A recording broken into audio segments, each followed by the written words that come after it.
किशोर Chougale maths classes India में आप सबका स्वागत है। आज के वीडियो में हम डिस्कस करने वाले हैं डेफिनाइट इंटीग्रेशन, जो 6 मार्क्स के लिए बोर्ड एग्जाम में आता है। इसमें फर्स्ट हम देखेंगे इसकी डेफिनेशन। क्या देखेंगे? डेफिनेशन। ओके, डेफिनेशन क्या है? If integral f of x d x equal to g of x plus c. इसका मतलब है अगर हमें इनडेफिनाइट इंटीग्रेशन मालूम है, then integral from a to b f of x d x equal to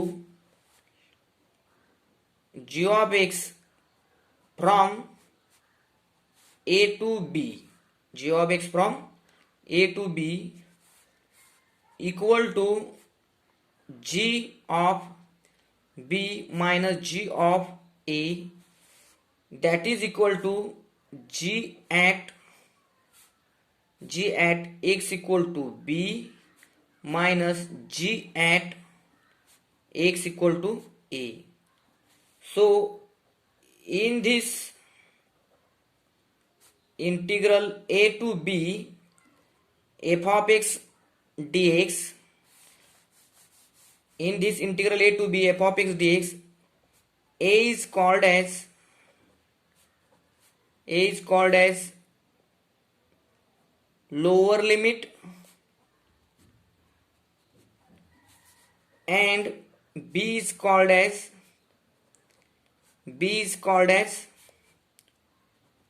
upper limit.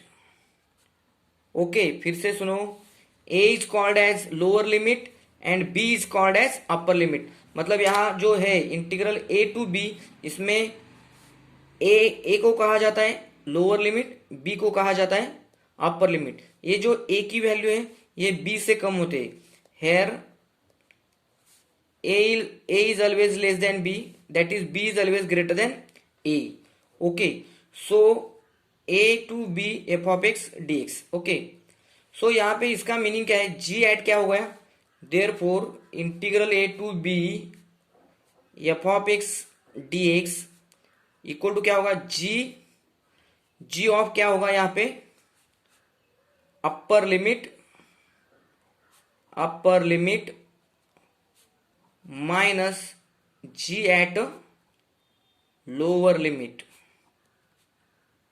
या सिर्फ आप ये भी ध्यान में रख सकते हैं, upper limit minus lower limit. In definite integration only upper limit minus lower limit, ऐसा भी शॉर्टकट में ध्यान में रख सकते हैं। देखो आप इस डेफिनेशन का यूज कैसे होता है, कैसे ये डेफिनेशन अप्लाई की जाती है, वो डिस्कस करते हैं। So we discuss one simple problem to understand this fact.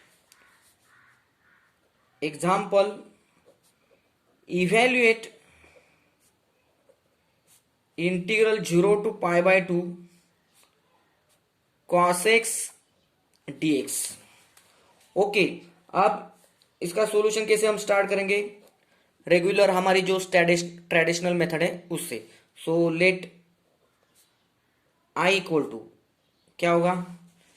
i equal to integral 0 to π/2 cos x dx।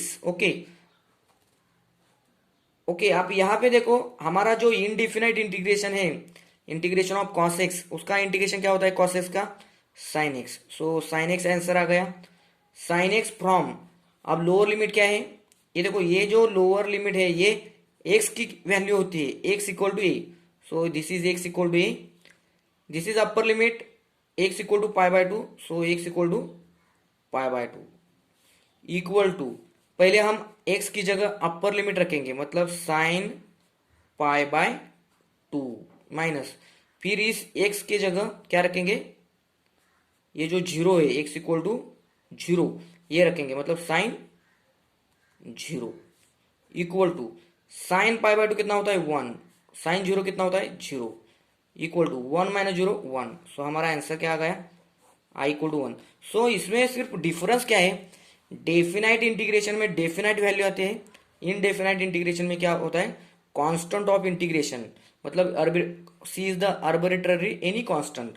मतलब यहाँ पे क्या है, सिर्फ हमें जो रेगुलर का हम जो इनडेफिनाइट इंटीग्रेशन में जो इंटीग्रेशन निकालते हैं वही इधर निकालना है। सिर्फ यहाँ एक स्टेप एक्स्ट्रा होगा, वो स्टेप है upper limit minus lower limit. इतना ही आप ध्यान में रखो।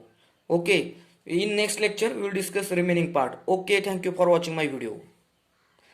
एंड ऑल्सो सभी स्टूडेंट्स के लिए एक रिक्वेस्ट है, ये जो वीडियोस है वो थोड़ा सा हाई क्वालिटी यानी कि 360, 240, 720 पर आप देखिए, ताकि आपको इसके नोट्स भी आप लिख सकते हैं। Okay, thank you for my watching video.